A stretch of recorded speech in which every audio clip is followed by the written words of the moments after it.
क्या कर रहे थे हम लोग पिछले क्लास में थर्मल कंडक्टिविटी कर रहे थे और थर्मल कंडक्टिविटी का हम लोगों ने फॉर्मूला निकाला था और ये भी बताया था कि अगर इरेगुलर शेप होता है तो हम लोग very small difference in temperature with respect to very small thickness of material के रिस्पेक्ट में हम लोगों ने लिखा था उसे। और यहाँ पे हम लोगों ने बताया था कि जो रिलेशन है वो थोड़ा सा मॉडिफाई हो जाता है, वो अपनी जगह पे है। आगे बताया कि जो थर्मल कंडक्टिविटी है सॉलिड में सबसे ज़्यादा होता है, यानी कि सॉलिड सबसे ज़्यादा हीट कंडक्ट करता है, लिक्विड उससे कम कंडक्ट करता है, गैस उससे भी कम कंडक्ट करता है। तो कंडक्टिविटी के थर्मल कंडक्टिविटी के हिसाब से अगर मटेरियल को क्लासिफाई करते हैं तो सॉलिड सबसे ज़्यादा, उससे कम लिक्विड, उससे कम गैस होता है। ठीक, सॉलिड में मेटल भी होते हैं, नॉन मेटल भी होता है। तो मेटल नॉन मेटल में देखा गया कि मेटल जो है गुड कंडक्टर ऑफ हीट होता है, good conductor of heat metals होते हैं। Non metal good conductor of heat नहीं होते, वो भी नॉन मेटल थोड़ा करता है।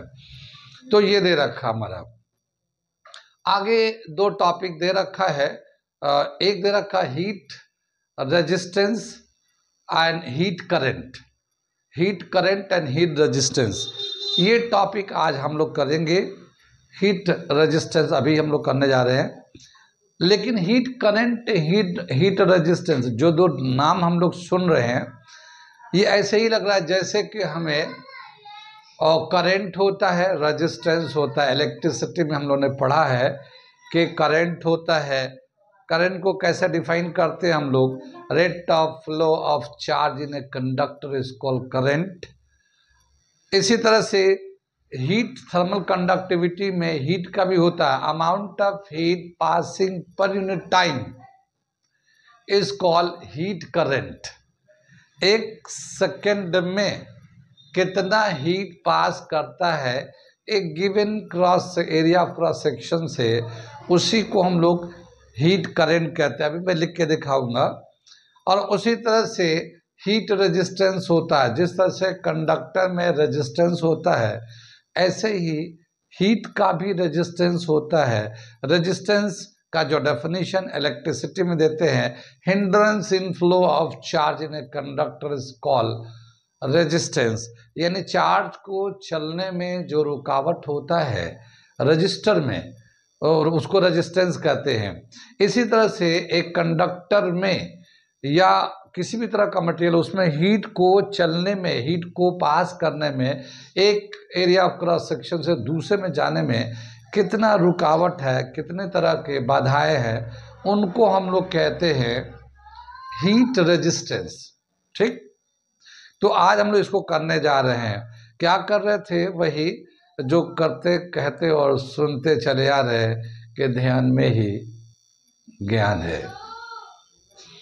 ध्यान में ही ज्ञान है, जो देगा ध्यान उसी को मिलेगा ज्ञान, और जितना देगा ध्यान उतना ही मिलेगा ज्ञान।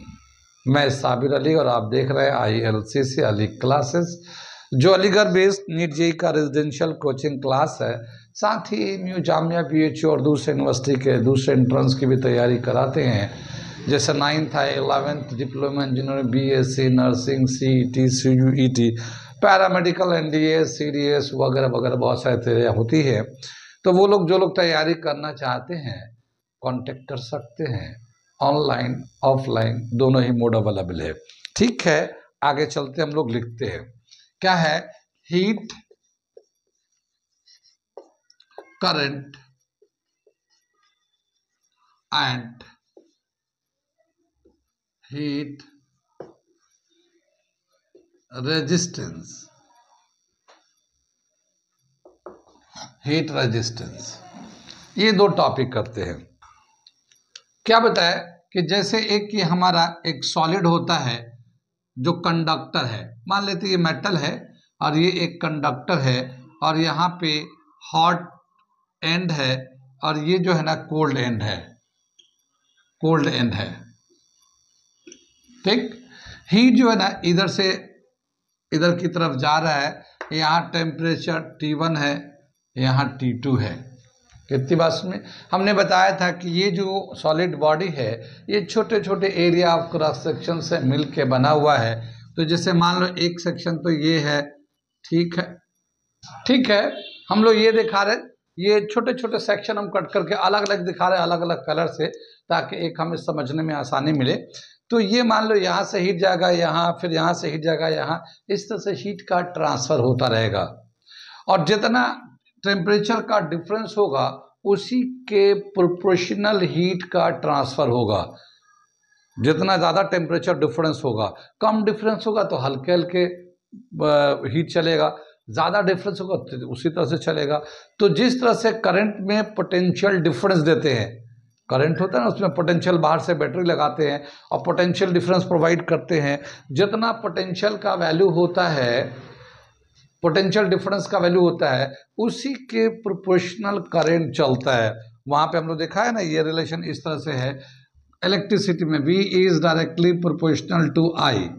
ठीक है, जितना ज़्यादा पोटेंशियल देंगे उतना ज़्यादा करंट होगा, कम पोटेंशियल कम करंट, ज़्यादा पोटेंशियल ज़्यादा current.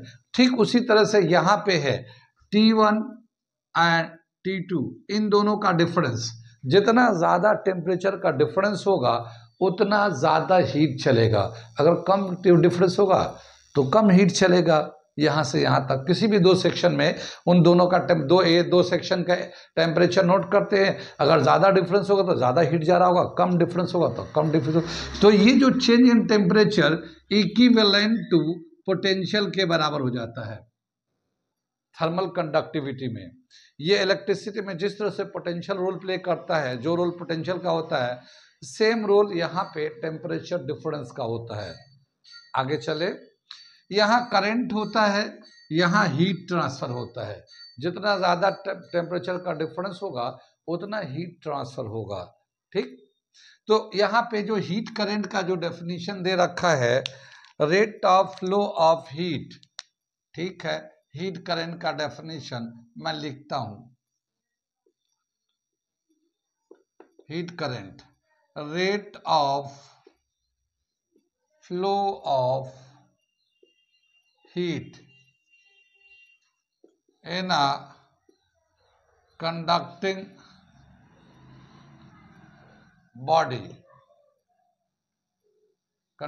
Body is known as heat current. ठीक है, यहां पे हीट करंट को H से दिखाते हैं, Q/T है। Q अमाउंट ऑफ हीट हो गया, T रेट, कितने टाइम मतलब कितने टाइम में, यूनिट टाइम में कितना जा रहा है, तो ये हमारा रेट हो जाता है। एनर्जी का, हीट का जो यूनिट होता है जूल और टाइम का सेकेंड, तो हीट करंट का यूनिट होता है जूल पर सेकेंड। जूल पर सेकेंड को वाट भी बोलते हैं। ठीक है, तो ये हीट करंट का यूनिट होता है वाट, जूल पर सेकेंड। कहाँ तक समझ में आई बात? आगे बताया क्या कि अगर इसको अगर हम लोग थर्मल कंडक्टिविटी के फॉर्म में लिखना चाहें हीट करंट को, तो कैसे लिखेंगे हीट करंट को कि H is equal to Q/T, और Q का जो थर्मल कंडक्टिविटी के हिसाब से फॉर्मूला होता है Ka T1 minus T2 into T upon thickness X, ये आ जाता है, और ये T तो यहाँ था ही था, ये तो ये T से T कैंसिल हो जाएगा, और ये जो है Ka T1 minus T2 upon X, thickness of the two section, distance between the two section.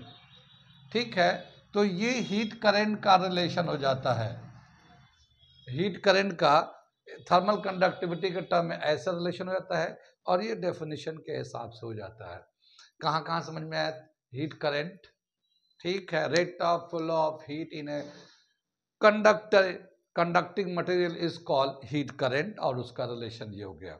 आगे चले, हीट रेजिस्टेंस, जिस तरह से यहाँ पे रेजिस्टेंस होता है ऐसे ही कंडक्टर में, जैसे हम लोग बोलते हैं ना यहाँ पे ये होता है, इसको हटाने के लिए एक रेजिस्टेंस ले लेते हैं, ये आई होता है, R is equal to V upon I होता है। ये रिलेशन था हमारा इलेक्ट्रिसिटी में।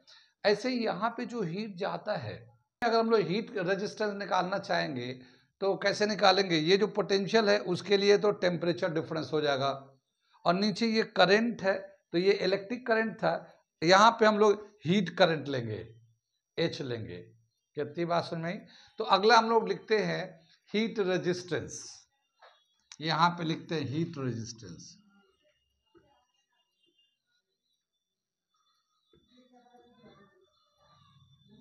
हीट रेजिस्टेंस HR ऐसे लिखते हैं, और ये क्या होगा? डेल्टा T यानी change in temperature upon H। कुछ बात नहीं? यहाँ जैसे यहाँ पे पोटेंशियल था, नीचे करंट था, तो यहाँ पे पोटेंशियल की जगह पे तो टेम्परेचर हो जाएगा, और करंट की जगह पे हीट करंट हो जाएगा H। तो ये H लिख दिया, ये हमारा HR हो जाएगा, हीट रेजिस्टेंस। ये हमारा रिलेशन हो जाता है इसका। कितनी बात सुन में? अब इसका यूनिट क्या होगा फिर आगे मैं बताता हूं, इधर जरा सा नोट कर लीजिए, मैं मिटाऊंगा इसको। ये unit of heat resistance, heat resistance ये टेम्परेचर का हम लोग यूनिट लेते हैं केल्विन, ऐसा इस सिस्टम में, तो ये तो हम लोग केल्विन ले लिया, और ये हीट करंट का यूनिट होता है जूल पर सेकेंड, यहाँ पे लिया था जूल पर सेकेंड हीट करंट का, इसे वाट भी कहते हैं हम लोग, तो यहाँ पे हम लोग वाट लिख लेते हैं, ठीक है, या सिंपली W से दिखा देते हैं। तो क्या इसका यूनिट होता है? केल्विन पर वाट, हीट करंट का, हीट करंट का जो यूनिट होगा केल्विन पर वाट हो जाएगा। ये इसका रिलेशन क्या हुआ कंडक्टिविटी के टर्म में? कंडक्टिविटी के टर्म में इसका यूनिट रिलेशन क्या होगा? तो हीट रेजिस्टेंस का ये वाला वैल्यू जो है, ये वैल्यू है, यहाँ पे डाल देते हैं और इसको अरेंज करके लिख देते हैं, तो हमारा रिलेशन हो जाएगा हीट रेजिस्टेंस का इंटरनल थर्मल कंडक्टिविटी। ठीक है, तो इधर से मैं उठा के उसे लिखता हूँ, heat resistance is equal to delta T upon H है, और H का जो वैल्यू था ये हमारा यहाँ था, H का वैल्यू ये था हमारा, तो ये डेल्टा T तो ऊपर लिख दिया, और ये है KA T1 minus T2 upon X thickness. ठीक, इसका रेसिप्रोकल कर देते हैं, ये T1 माइनस T2 जो है ना डेल्टा T के बराबर ही है। ठीक है, तो ये जो है ना डेल्टा T के बराबर है, तो delta T X upon KA, इसको भी डेल्टा T कर लेते हैं, डेल्टा T कैंसिल होगा, X upon K into A। क्या मतलब होता है? हीट रेजिस्टेंस जो है X thickness of conducting material, कितना थिकनेस है वो है, KA coefficient of thermal conductivity, और ये है A area of surface, face value. Coefficient of thermal conductivity और हीट रेजिस्टेंस दोनों एक दूसरे के इन्वर्सली प्रोपोर्शनल है। जितना ज़्यादा थर्मल कंडक्टिविटी होगा उतना ही कम थर्मल रेजिस्टेंस होगा, हीट रेजिस्टेंस होगा। तो अगर ये ज़्यादा हुआ तो ये कम होगा, ये कम हुआ तो ये ज़्यादा होगा। तो इसको एक पॉइंट को हम लोग यहाँ मेंशन कर देते हैं, here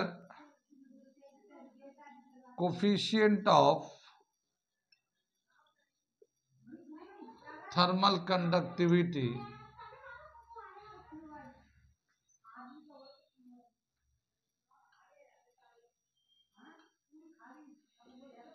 here thermal conductivity of the body is inversely proportional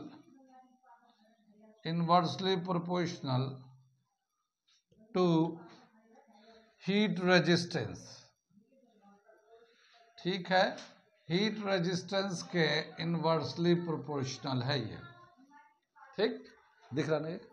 okay, ठीक है, तो ये था हमारा heat current and heat resistance.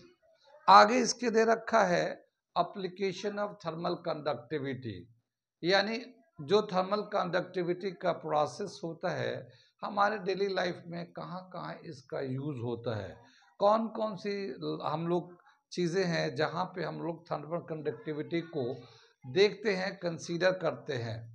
ठीक है, तो मैं उसका एप्लीकेशन लिखने जा रहा हूँ, सारे कहाँ कहाँ यूज होता है, फिर मैं एक एक करके सबको एक्सप्लेन करूँगा। ओके, ठीक है, ये हमारा एप्लीकेशन ऑफ थर्मल कंडक्टिविटी के कुछ एग्जाम्पल्स हमने लिख दिए। और भी बहुत जगह पे इसका एप्लीकेशन होता है, मगर ये कुछ मैंने लिख दिया जो कॉमन दे रखा है हम लोग को। एक एक करके मैं पढ़ता हूँ और समझाता हूँ वो क्या है। ठीक है, सबसे पहला दे रखा है in winter a metallic handle appears colder than the wooden door.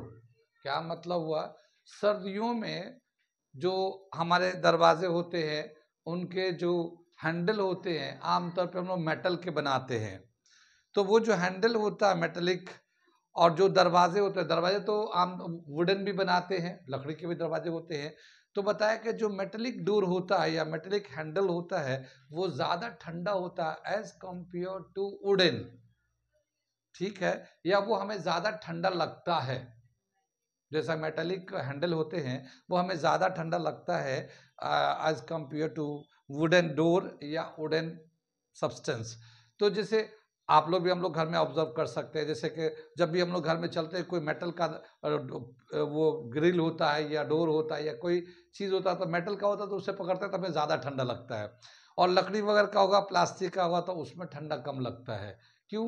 क्योंकि हम लोग बताते हैं, हम लोग जानते हैं कि हमारे बॉडी का टेम्परेचर ज़्यादा है, 37 है। सर्दियों में आमतौर पे बाहर का टेम्परेचर कम होता है, 5 डिग्री 4 डिग्री 3 डिग्री, जब अच्छी सर्दी पड़ रही है तो उस टेम्परेचर पे वो क्या होता है, वो जो मेटल होता है उसका टेम्परेचर भी काफ़ी लो होता है। जैसे हम लोग मेटल का रॉड है, डोर है या ग्रिल है या और इस तरह के मेटलिक चीज़ें होती है, जब हम लोग पकड़ते हैं तो वो लो टेम्परेचर उसका होता है। हमारे बॉडी का टेम्परेचर ज़्यादा होता है, तो जैसे उसे पकड़ते हैं हमारे बॉडी से हीट उसमें जाने लगता है, तो वो उसमें जाने लगता है तो हमें सर्दी का एहसास होता है, ओ बहुत ठंडा है ये। ठीक है, बहुत ठंडा है। लेकिन अगर वुडन होगा, लकड़ी का बना होगा, तो उसको छुएंगे तो उसमें सर्दी हमारी जाएगी नहीं, हमारी बॉडी की गर्मी उसमें जाएगी नहीं। क्यों? क्योंकि वो बैड कंडक्टर है। लकड़ी का जो दरवाज़ा, लकड़ी का कोई भी चीज़ है, उसको अगर हम लोग पकड़ते हैं तो हमारे बॉडी से हीट उसमें जाता नहीं है, तो वो बैड कंडक्टर की वजह से हीट नहीं जाता, तो हमें उतना वो ठंडा नहीं लगता। तो क्या देखा गया है कि जो जो भी कोई चीज़ सर्दियों के दिन में जो मेटल का बना होता है उसको छूने से हमें सर्दी ज़्यादा लगता है, और लकड़ी का या प्लास्टिक का कोई चीज़ बना हो उसको छुएंगे तो हमें सर्दी कम लगता है। तो ये पहला हेडिंग हमारा हुआ, बात समझ में आ गई। आगे चले, दूसरा देखते क्या दे रखा है। Cooking utensils are provided with wooden handle. क्या मतलब हुआ, जितने भी हम लोग खाना बनते हैं ना, जैसे पानी गर्म करते हैं, भगोने होते हैं, तो उसका जो हैंडल होता है या तो लकड़ी का बना होता है या आजकल प्लास्टिक का भी आता है, प्लास्टिक का आता है। प्लास्टिक दो तरह के होते हैं, एक होता है थर्मोसेटिंग, एक होता है थर्मोप्लास्टिक, एक होता है थर्मोसेटिक। वो जो हमारा खाना जो बर्तन होते हैं उसके जो हैंडल होते हैं या तो वो लकड़ी के होंगे, अब तो लकड़ी का कम हो गया, अब तो प्लास्टिक आता है, ब्लैक कलर का देखा होगा, ब्लैक कलर का हैंडल होता है, वो प्लास्टिक होता है वो, या लकड़ी का होता है। तो दोनों ही बैड कंडक्टर हैं। प्लास्टिक में ऐसा नहीं कि वो बर्तन गर्म होगा तो प्लास्टिक मेल्ट हो जाएगा। एक आता है थर्मोसेटिंग प्लास्टिक। थर्मोसेटिंग प्लास्टिक का जो मेल्टिंग पॉइंट है बहुत ज़्यादा होता है, वो बर्तन के गर्म होने से उसका कुछ नहीं होने वाला है। ठीक है, तो आप देखिए आजकल जितने भी दूध गर्म करने के भगोने, पानी गर्म करने के भगोने या ऐसे भी यूटेंसिल बहुत सारे आ रहे हैं, उसके जो हैंडल है वो प्लास्टिक के बने होते हैं या फिर लकड़ी के बने होते हैं।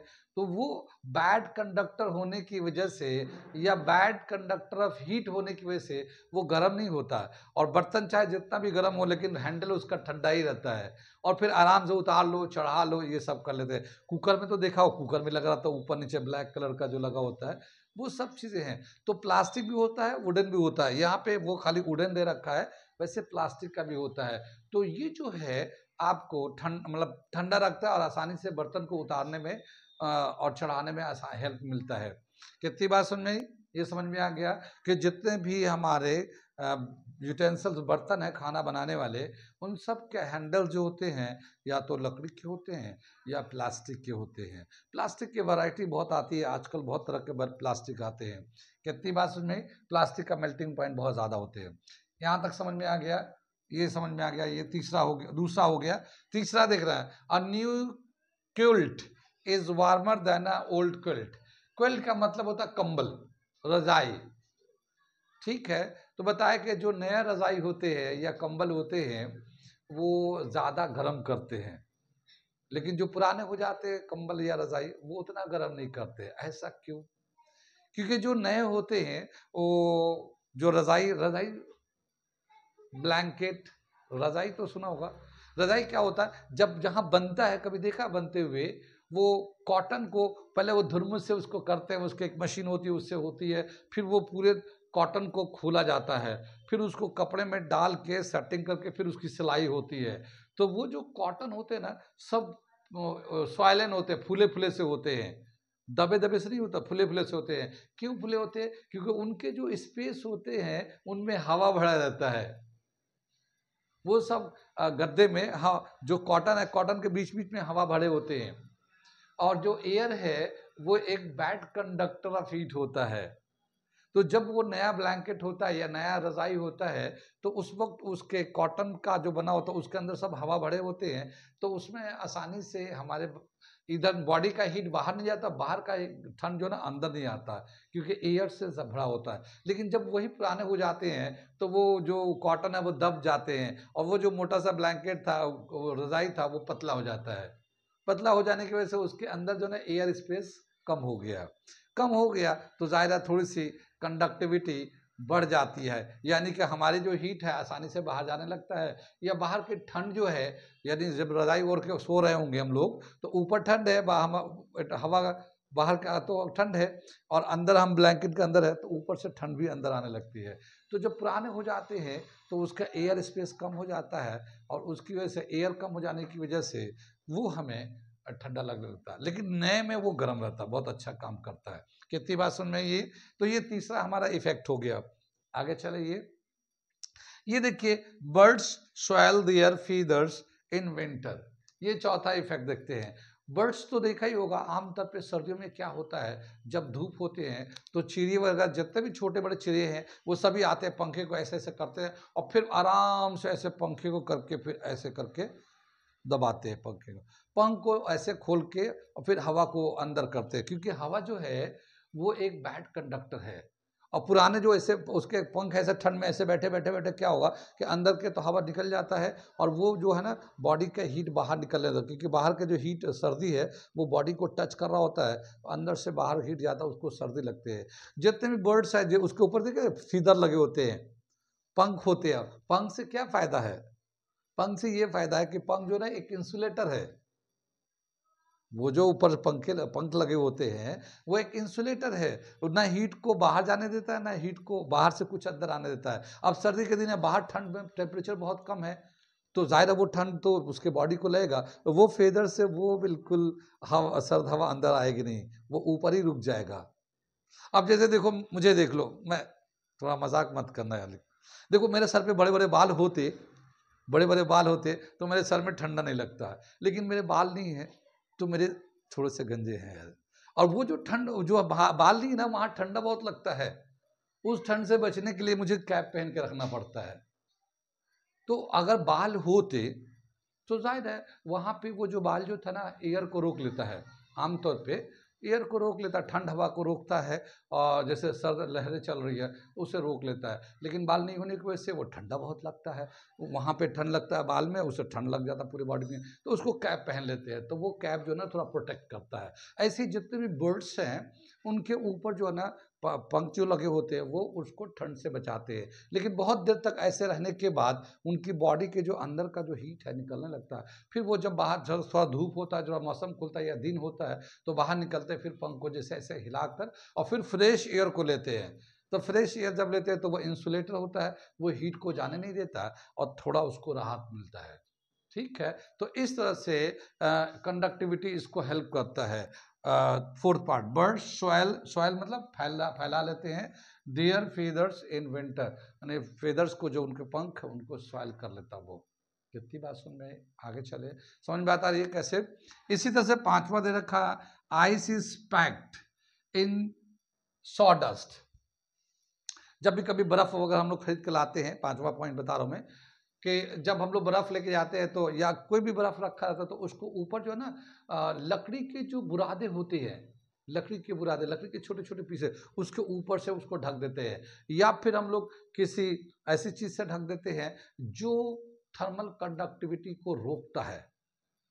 मतलब जैसे आप कहे दुकान पे, भैया मुझे 1 रुपया 10 रुपया के बर्फ दे दो, 20 रुपया का, तो वो तोड़ के छोटा सा पीस ऐसे देगा, तो उसको या तो कपड़े में लपेट देगा या फिर वो लकड़ी के बुरादे हो तो उसमें लपेट के देगा आपको।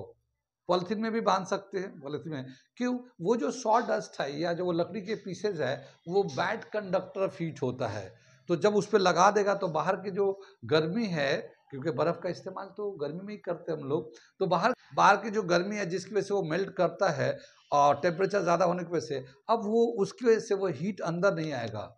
जब हीट अंदर नहीं आएगा तो बर्फ हल्के हल्के मेल्ट करेगा, बहुत जल्दी जल्दी मेल्ट नहीं करेगा, वरना जल्दी जल्दी मेल्ट करेगा, पता चला कि 10 रुपया का बर्फ लेके घर जा रहे थे और घर जाते आते बर्फ गायब हो गया, ठीक है, वो पिघल के पानी हो गया। नहीं, ऐसा ही तो होता है। तो उसको अगर कवर करके ले जाएंगे, जैसे प्लास्टिक भी एक बैड कंडक्टर होता है, प्लास्टिक से भी हम लोग चाहें तो उसको बांध के ले जा सकते हैं प्रोटेक्ट करने के लिए। लेकिन यहाँ पे ये बताया कि सॉ डस्ट क्यों डालते हैं, यानी वो जो बुरादे होते हैं उसके अंदर क्यों, उसके ऊपर से ढक के क्यों देते हैं, इसकी वजह ये है कि वो बुरादे जो है ना बैड कंडक्टर होता है, बाहर से जो हीट है उसको अंदर आने नहीं देता, उसकी वजह से वो देर तक बर्फ के फॉर्म में बचा रहता है, मेल्ट नहीं करता। कितनी बात सुन रही। ऐसे ही 6th पॉइंट दे रखा है, Eskimos makes double wall houses of the block of ice. Eskimos वो लोग होते हैं वो जो बर्फ के एरिया में रहते हैं, सर्द एरिया में रहते हैं एस्किमोस, ठीक है। तो वो जो घर बनाते हैं उनका जो घर होता है डबल लेयर ट्रिपल लेयर के बनाते हैं, उससे क्या होता है कि उनके जो थर्मल कंडक्टिव बीच में एयर होने की वजह से वो थर्मल कंडक्टिविटी कम होता है। जैसे मान लो एक हमारा ये हमने घर बना लिया ऐसे, ठीक है, तो अंदर के जो गर्मी है, बाहर का ठंड है इधर, ठीक है, ये कोल्ड है और ये वार्म है, ठीक है, लेकिन बाहर तो सर्दी बहुत है, तो ये जो है जो भी दीवार है, जैसे यहाँ तो बर्फ का बनाते हैं, तो क्या हुआ कि बर्फ ठंडा तो ठीक है, लेकिन ये गर्म से ये ठंडा अंदर आने लगेगा, तो क्या करते, एक लेयर और बना लेते ऐसे, एक तरह ऐसे बना लेते हैं, लेकिन बीच में छोड़ देते हैं गैप, बीच में गैप छोड़ देते हैं, तो बीच में क्या होता है, हवा भर जाता है, तो हवा होने की वजह से ये हवा इसको सर्दी को अंदर आने नहीं देता है, क्योंकि वो एक इंसुलेटर के तौर पे काम करता है, वो बैड कंडक्टर ऑफ हीट है, तो वो हीट को, सर्दी को यहीं रोकता है। फिर थोड़ी सी अगर आती है तो यहाँ पे गर्मी अच्छा लगता है, अगर ये 3 लेयर्स का बना देंगे तो ये और भी अच्छा हो जाएगा, ये और भी अच्छा होगा। लेकिन डबल लेयर्स का क्यों बनाते हैं, क्योंकि वो जो एयर है एक बैड कंडक्टर होता है, हीट को आने नहीं देता है, चाहे वो गर्म हीट हो या ठंड हीट हो, वो दोनों केस में उसे आने नहीं देता, और अंदर का तापमान यानी अंदर का टेम्परेचर मेंटेन रखा जाता है। तो ये हमारा दिया एप्लीकेशन में। इसी तरह के दे रखा है, refrigerator is provided with insulated handles, ठीक है, वॉल्स। रेफ्रिजरेटर तो देखा होगा घर में, हमारे सभी के घर में मिलते हैं, वो जो बॉडी होता पूरा वो प्लास्टिक का आ रहा आजकल, अगर उसका मेटल का बनाते तो क्या होता, अब बाहर की गर्मी अंदर चला जाता, क्योंकि वो मेटल है, मेटल कंडक्टर होता है, तो बाहर की गर्मी आराम से अंदर गर्मी पहुंच जाएगी, अंदर भी खाना गर्म हो जाएगा, ठीक। या बाहर में सर्दी है तो बाहर की सर्दी अंदर सर्दी पहुंच जाएगी, कोई खाना को गर्म रखने, बहुत सारी चीज़ हम लोग गर्म भी रखते हैं, ठीक है, तो गर्म रखना चाहेंगे तो वो ठंडा हो जाएगा।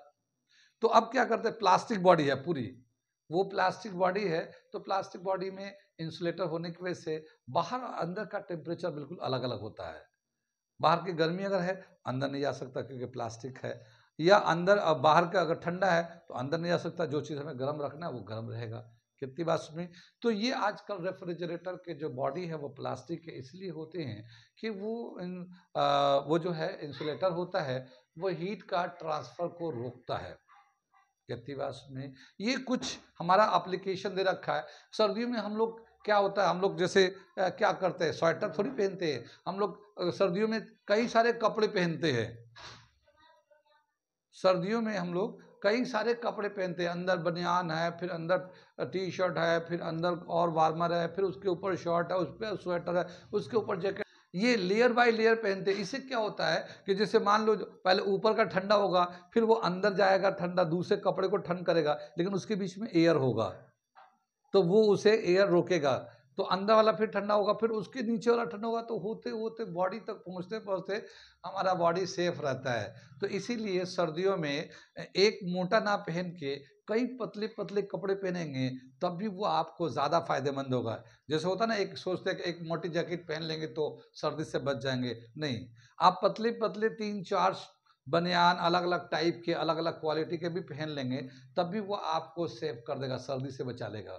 क्यों? क्योंकि वो पहले एक, उसके बीच में गैप, एयर, फिर उसके बाद दूसरा लेयर, फिर उसके बाद गैप, एयर, फिर उसके बाद तीसरा, तो 2-3-4 ऐसे पहन लेंगे तो आपको पतले पतले सस्ते सस्ते के भी, तो आपको ठंडा नहीं लगेगा। ठीक है, तो ये भी एक तरीका है अपने आप को प्रोटेक्ट करने के लिए सर्दियों में। अगर बड़े अच्छे मोटे जैकेट खरीदने की पैसे नहीं है, या आपके पास नहीं है, या अगर ऐसा कोई बात होती है तो समझाने की बात है। तो क्या समझ में आई? ये था कुछ एप्लीकेशन ऑफ थर्मल कंडक्टिविटी। यहाँ पे कंप्लीट हो जाता है थर्मल कंडक्टिविटी, लेकिन उससे पहले हम लोग थर्मल कंडक्टिविटी पे कुछ न्यूमेरिकल्स कर लेते हैं। तो अभी हम 1-2 न्यूमेरिकल करते हैं, नेक्स्ट क्लास में कुछ और न्यूमेरिकल कर लेंगे, क्योंकि इसके न्यूमेरिकल बड़े अच्छे अच्छे हैं, तो वो हम कर लेंगे। अभी आज क्लास के हिसाब से 1-2 कर लेते हैं, फिर आगे एक क्लास में और बना लेंगे। ठीक, तो मैं न्यूमेरिकल लिखने, ये एक क्वेश्चन दिया हम लोगों ने, ये क्वेश्चन ऑलरेडी आया हुआ है कंपटीशन में। मैं ये फिगर दे रखा है, एक सोर्स है जिसका टेम्परेचर है 100 डिग्री सेल्सियस, वन है, एक इस एंड पे है, दूसरा उधर एक सिंक कह सकते हैं थर्मोडायनेमिकल लैंग्वेज में, सोर्स एंड सिंक, जिसका टेम्परेचर है 0 डिग्री सेल्सियस। ये दो मेटालिक बॉडी है, दोनों का डायमेंशन सेम है, मतलब दोनों का लेंथ सेम है, दोनों का एरिया सेम है, दोनों का यहाँ से यहाँ तक लेंथ, यहाँ से यहाँ तक लेंथ सेम है, इसका दोनों का एरिया सेम है। अब यहाँ पे टेम्परेचर T1 है, यहाँ तो टेम्परेचर जो है T1 है, इसको T2 देखा है, और इस इंटरफेस पे टेम्परेचर जो है ना T है, तो इसको पता करना है, ये हमें सवाल में दे रखा है। मैं पढ़ता हूँ सवाल को, फिर समझा देता हूँ, लेकिन वैल्यू हमें इसी को निकालना है। क्या लिखा है? 2 metal cubes A and B of same size are arranged as shown in the figure. The arrangement is thermally insulated. The coefficient of thermal conductivity are 300 watt per meter per Celsius and 200 watt per meter per Celsius respectively. क्या मतलब हुआ कि इसका जो है वो तो 300 है, पहले है ना, तो ये 300 वाट पर मीटर पर सेल्सियस है ये, और बी का 200 वाट पर मीटर पर सेल्सियस है ये। ठीक है, what is the value of T of the interface at steady state? Steady state तो बताया था, जब यहाँ से वहाँ तक ये ऐसा स्टेट है कि जहाँ पे अब हीट गेन या हीट लॉस बराबर ही रहता है, जितना उधर से आएगा उतना ही आगे जाएगा, कम बेसी नहीं होता। मान लो 10 जूल आया, 10 जूल आगे जा रहा है, अब इसको सेल्फ की जरूरत नहीं है, ये अपने मैक्सिमम टेम्परेचर पे है, ये एरिया ऑफ क्रॉस सेक्शन, अगला वाला अपने मैक्सिमम पे है, अगला वाला अपने मैक्सिमम पे, इस तरह से। तो स्टेडी स्टेट पे बताना कि यहाँ पे टेम्परेचर कितना होगा। कितनी बात समझ में आई? सवाल समझ में आ गया, ये फिगर भी समझ में आ गया। थर्मल कंडक्टिविटी के हिसाब से एक फॉर्मूला दे रखा है स्टेडी स्टेट पे कि जितना हीट फ्लो करेगा यहाँ से यहाँ तक, इंटरफेस तक, यहाँ पे टेम्परेचर T1 है, इंटरफेस पे, इंटरफेस मतलब जो दोनों को डिवाइड करता है, the section which divide the two part is called interface of the two part. तो यहाँ पे T1 है, ये T है, तो यहाँ से कितना हीट यहाँ तक ट्रांसफर होगा, same amount of heat T से लेके ये T2 जो 0 पे है वहां तक ट्रांसफर होगा। The amount of heat flow from source to the interface T and the amount of heat flow from T to T2 is are equal, दोनों बराबर होंगे। उसको हम लोग यहाँ पे लिखते हैं। थोड़ा मैं लिखता हूँ, आप क्वेश्चन भी लिख लो, क्योंकि मैं मिटाऊंगा सोल्यूशन करते वक्त। क्वेश्चन तो मैं समझा ही दिया, बना ही दिया फिगर। यहाँ से वैसे मैं शुरू कर रहा हूँ। ओके, ये हम लोगों ने लिख दिया, rate of flow of heat through cube A is equal to rate of flow of heat through cube B. यानी यहाँ में जितना हीट यहाँ से यहाँ तक जाएगा, वहाँ से यहाँ तक भी उतना ही हीट जाएगा। हीट का जो हीट फ्लो का जो फॉर्मूला दे रखा है, ये K1A T minus T T1 minus T upon distance इसका मान लो x है, यहाँ से यहाँ तक मान लो यहाँ से यहाँ तक x है, तो दोनों का लेंथ बराबर है। यहाँ पे ये दोनों का लेंथ बराबर है ऐसे, ठीक है। तो ये तो A का हो गया, ये थर्मल कंडक्टिविटी है, कोफिशिएंट ऑफ थर्मल कंडक्टिविटी है, ये एरिया है, ये टेम्परेचर डिफरेंस है, T1 यहाँ पे है, T है, तो इन दोनों का टेम्परेचर का डिफरेंस कितना है और इनका थिकनेस कितना है, डिस्टेंस कितना है, ये ले लिया। अब उधर बी वाला लेंगे तो क्या होगा, K2A T minus T2 upon x, T minus T2 upon x, ये हो गया। अब देखिए जो जो सेम है, ये डिस्टेंस दोनों का सेम है, A सेम है, ये कैंसिल हो जाएगा, ठीक है। अब जो बचा हुआ वैल्यू है वो डालते हैं। मैं क्वेश्चन को मिटा के आगे बढ़ाता हूँ, यहाँ तक समझ में आ गया ना, इसे मिटाता हूँ मैं। अब देखिए ये दोनों का डायमेंशन सेम था, एरिया भी सेम था, लेंथ भी सेम था, तो ये कैंसिल हो गया। अब जो बचा इसको हम मल्टीप्लाई करके मैं एक फार्मूला डेवलप कर लेता हूँ कि अगर ऐसा कंडीशन हो कि दो मेटल दोनों एक दूसरे के साथ कांटेक्ट में है, एक तरफ से सोर्स है हीट का, एक तरफ से सिंक है, टेम्परेचर लो है, और बीच का टेम्परेचर अगर निकालना हो तो क्या रिलेशन होगा, वो हम लोग एक रिलेशन बना लेते हैं। तो यहाँ पे मैं इसको मल्टीप्लाई करता हूँ यहाँ से, तो क्या मिलेगा हमें, K1 से मल्टीप्लाई कर रहा हूँ, तो K1 T1 ये तो इससे हो गया, माइनस K1 T ये इसमें हो गया। इसी तरह से ये आ जाएगा K2 T यहाँ पे है, माइनस K2 T2, नीचे वाला कैंसिल हो चुका है, ठीक है। ये जो T है जिसको हमें निकालना वो एक तरफ कर लेते हैं, यहाँ पे भी T है, यहाँ पे भी T है, इन दोनों को एक तरफ कर लेते हैं, ये माइनस में इसको उधर ले जाते हैं, और ये जो है ना इसको इधर ला लेते हैं, तो ये आ जाएगा K1 T1 plus K2 T2, और ये हो जाएगा K1 T plus K2 T, ये आ गया। यहाँ से T कॉमन ले लेते हैं, तो T कॉमन लेंगे तो K1 प्लस K2 ये आ जाएगा, और ये K1 T1 K2 T2 ये ऐसे ही रह जाएगा, और ये जो T निकालेंगे तो T is equal to K1 T1 plus K2 T2 upon K1 plus K2। ये हमारा एक फार्मूला बन गया, बहुत ही अच्छा फार्मूला, कि मान लो दो, जैसे ये दोनों ही क्यूब है, इनका लेंथ और इसका एरिया दोनों सेम है, तो यहाँ बीच में कितना टेम्परेचर होगा, ये जो टेम्परेचर एट द इंटरफेस है वो K1 T1 K2 T2 upon K1 plus K2।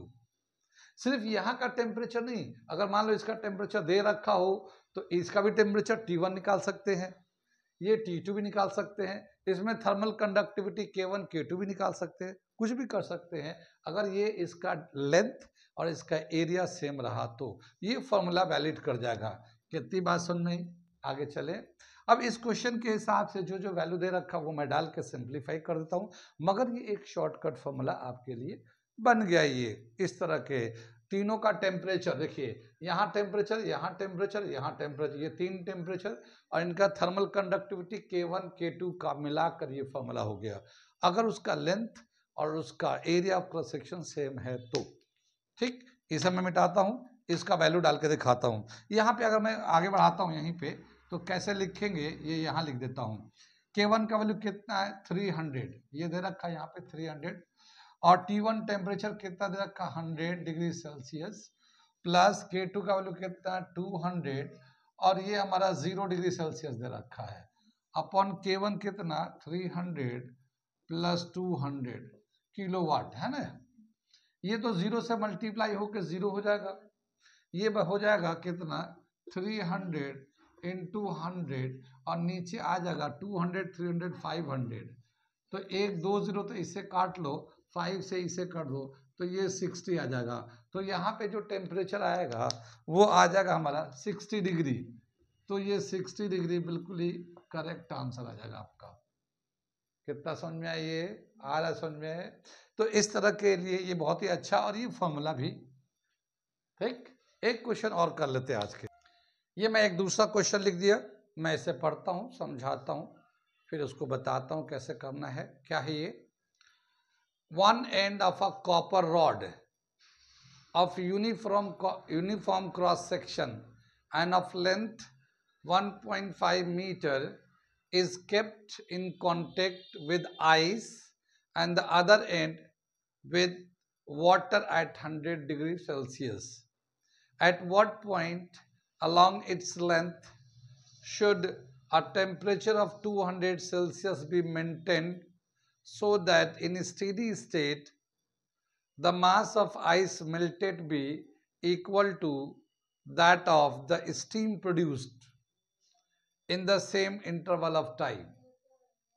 Given latent heat of fusion of ice is LF, latent heat of fusion of ice is 80 calorie per gram, and LF, latent heat of vaporization of water 540 calorie per gram।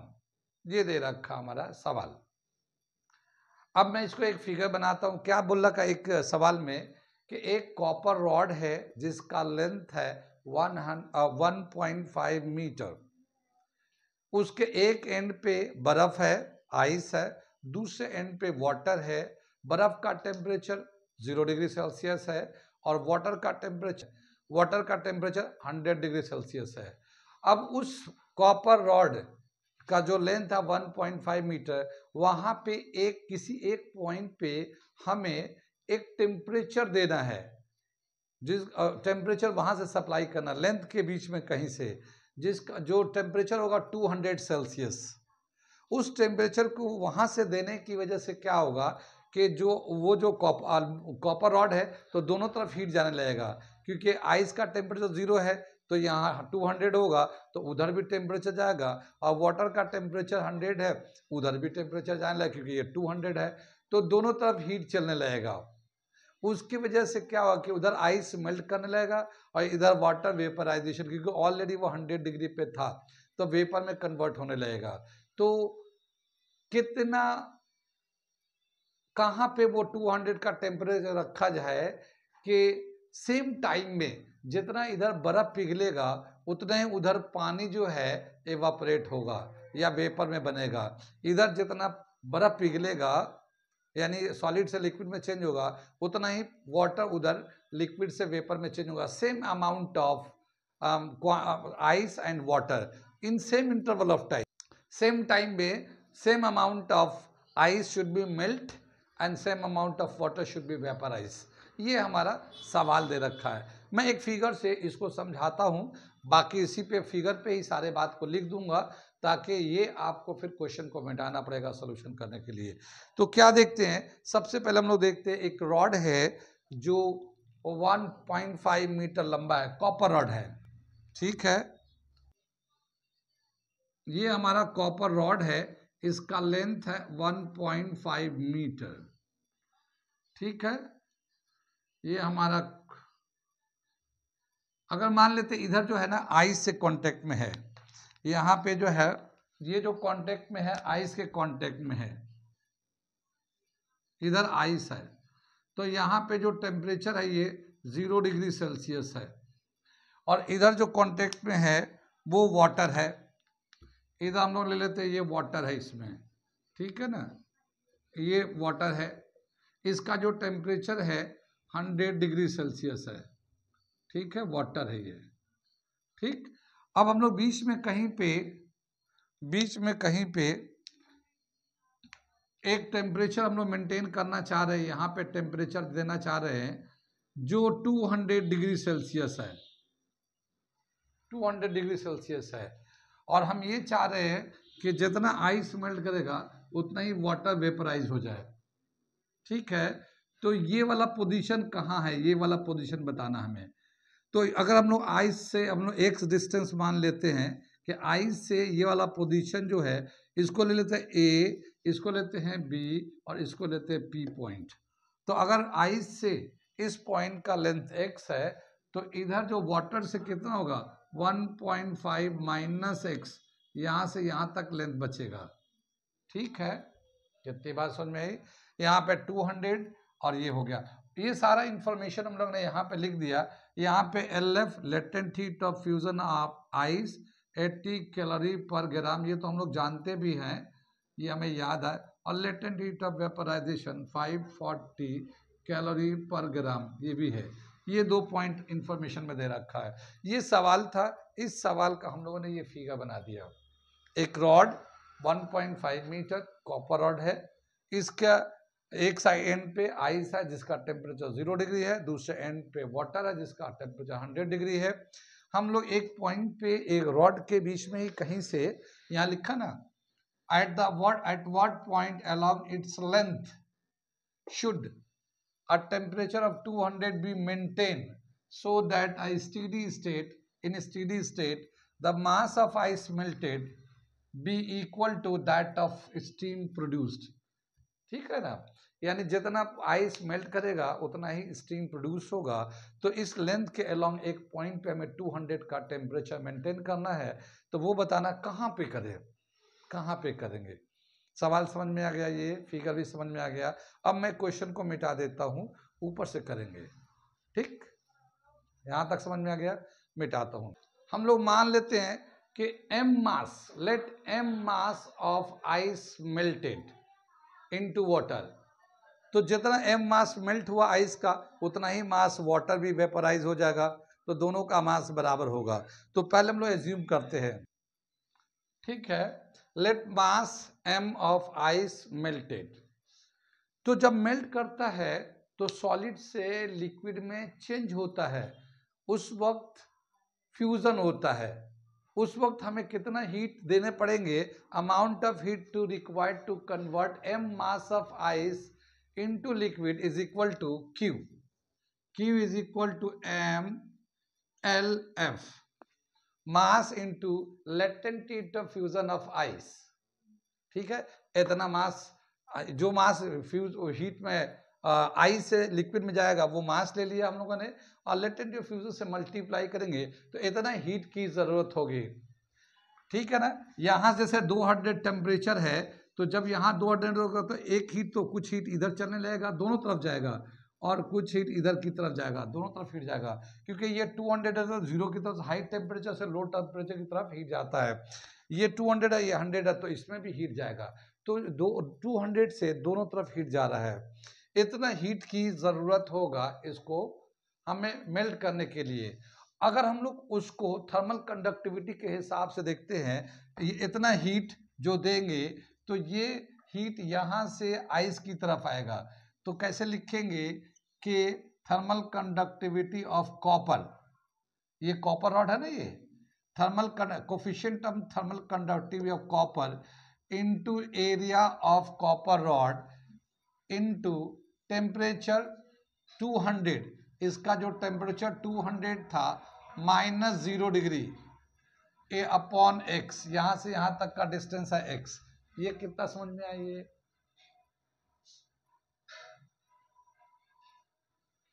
यहां तक समझ में आ गया।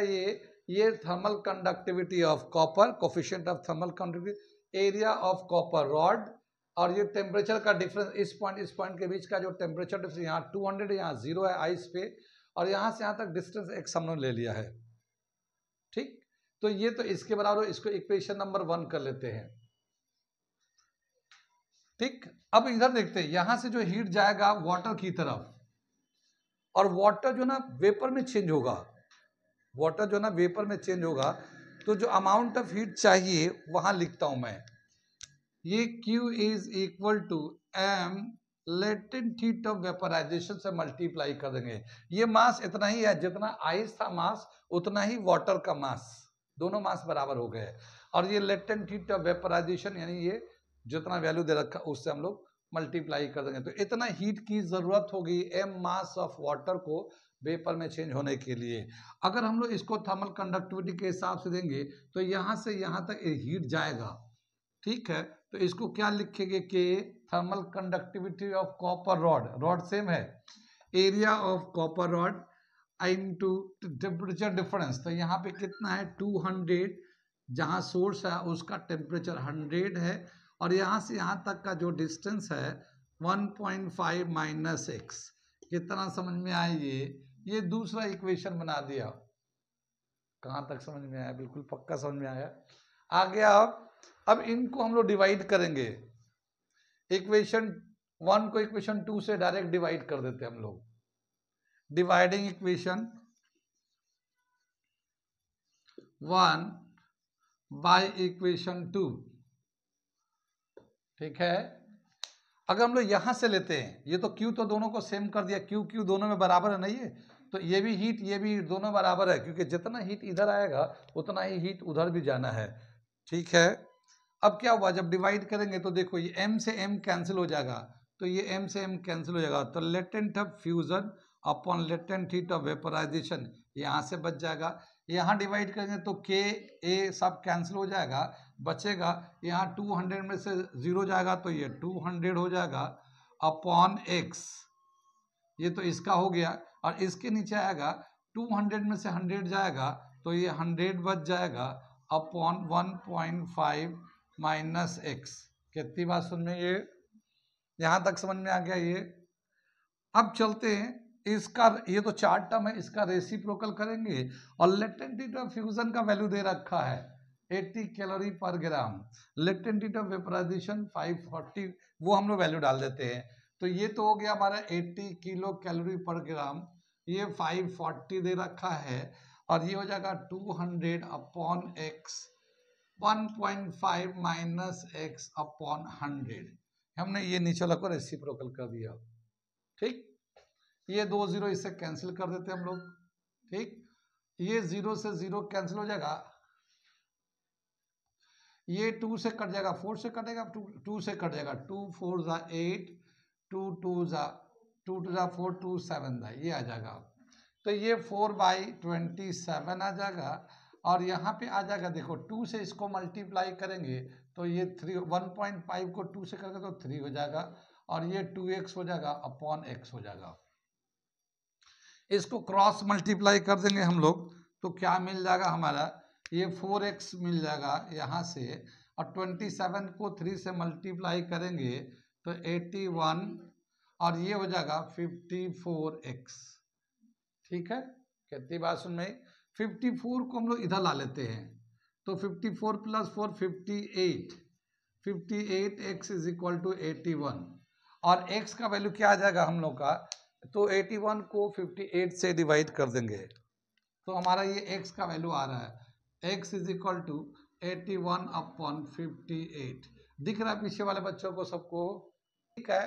81 को 58 से divide करो तो 1 आ जाएगा ही, तो इसका जो वैल्यू दे रखा है ये x इज इक्वल टू 1.39, इतना वैल्यू दे रखा x का, यानी 1.5 तो टोटल लेंथ है, यहाँ से आइस वाले से x लिया है तो 1.39, इसका क्या समझ में आया कि 1.34 का 39 का मतलब 1.4 बोल सकते हैं।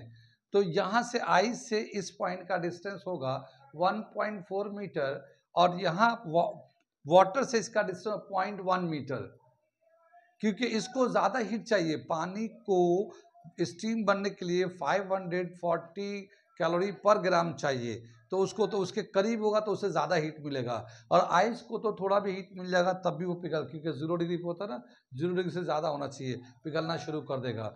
तो इसीलिए ये इसके करीब होगा और इससे ये दूर होगा, आइस से दूर होगा और वाटर से करीब होगा, ठीक है। अच्छा सवाल था, कितना बढ़िया सवाल था ये, कहाँ पे मेंटेन करें, तो ये हमारा, अच्छा कॉपर का पैरामीटर दिया भी नहीं है, कॉपर का थर्मल कंडक्टिविटी कितना, एरिया कितना, सिर्फ लेंथ दे रखा है, तो ये इसी हिसाब से ये क्वेश्चन ये बहुत बढ़िया आ गया, यहाँ पे नोट कर लिए इसे। और वो बच्चे जो पहली दफ़ा हमारा वीडियो देख रहे हैं, अच्छा लग रहा है तो आप हमारे चैनल को सब्सक्राइब कर लें, लाइक भी करें, शेयर भी करें। साथ ही वो बच्चे जो नीट जेईई की ऑलरेडी तैयारी कर रहे हैं, 11th-12th में हैं, वो तो ज़रूरी कर लें ताकि उन्हें भी समझ में आए, कंटेंट मिलता रहे। और वो बच्चे जो आने वाले दिनों में 8 9 10 में है और आने वाले दिनों में नीट जेईई की तैयारी करेंगे, तो उनके लिए भी बहुत ही अच्छा ये ऑप्शन है। हमारे चैनल से आपको फ्री में सब मिलता रहेगा। ठीक है, तो सब्सक्राइब कर लें, फ़ायदे में रहेंगे। Okay, thank you.